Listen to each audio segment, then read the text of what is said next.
Pode ir.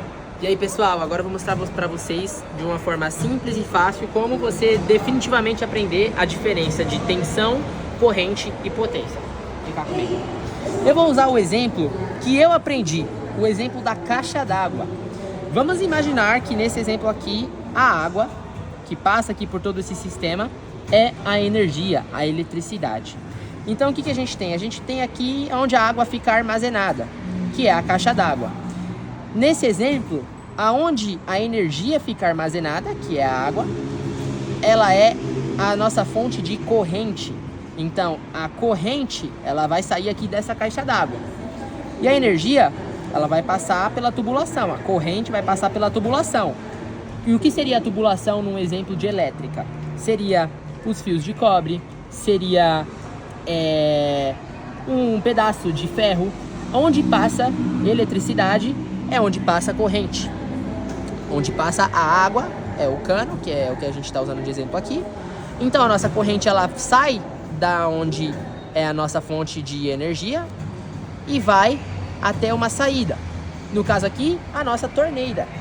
E aqui nessa saída, dependendo de quanta água barra eletricidade sair daqui, a gente vai ter uma tensão. Tensão, ela é a diferença de potencial, né? Podemos dizer assim. Então, vamos supor que se em vez dessa torneirinha aqui, tivesse um furo na caixa d'água, um rombo aqui nessa caixa d'água, desse tamanhão. A quantidade de água que ia sair por aqui ia ser muito maior. Isso indicaria uma tensão maior. Então, quanto mais água barra energia a gente tem saindo de uma fonte, maior a tensão dela, maior a diferença de potencial. Já a gente usa isso naquele exemplo, por exemplo, digamos que a gente fizesse um furo aqui na caixa d'água, nessa altura. A água está nessa altura, então a gente não ia ter pressão. Se a gente não tem pressão, a tensão ia ser muito baixa. Ia sair água aqui, mas ia sair pingando. É como se a gente tivesse uma tensão de, por exemplo, 5 volts. Uma tensão muito baixa, tá saindo corrente, mas é pouco, entendeu? E a potência nada mais é do que a tensão vezes a corrente. A saída aqui da água vezes a quantidade de água que passa no cano, a gente vai ter a potência da saída da água, que seria a potência elétrica.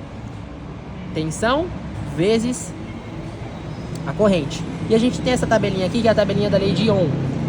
Tensão é representada por V, corrente por A de ampere, V é de volts, e a resistência é medida em ohms. A resistência seria, por exemplo, a grossura do cano. Se a gente tem um cano mais grosso, passa mais água, tem menos resistência. Se a gente tem um cano mais fino, passa menos água, a gente tem mais resistência. E isso é medido em ohms. Então, assim a gente tem um jeito fácil de aprender e identificar o que é cada coisa quando a gente fala de energia elétrica. Corrente, aonde está passando água, onde está armazenada, medida em ampere. Diferença de potencial, a vazão que a água está saindo, a potência que ela está saindo, a gente mede em volts.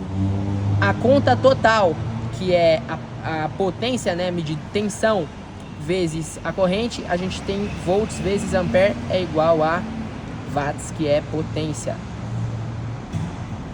E a resistência, que nada mais é do que, por exemplo, nesse exemplo, a grossura do cano, é medida em ohms, que é esse símbolozinho aqui. É isso, pessoal. Espero que dessa forma fique fácil de vocês aprenderem.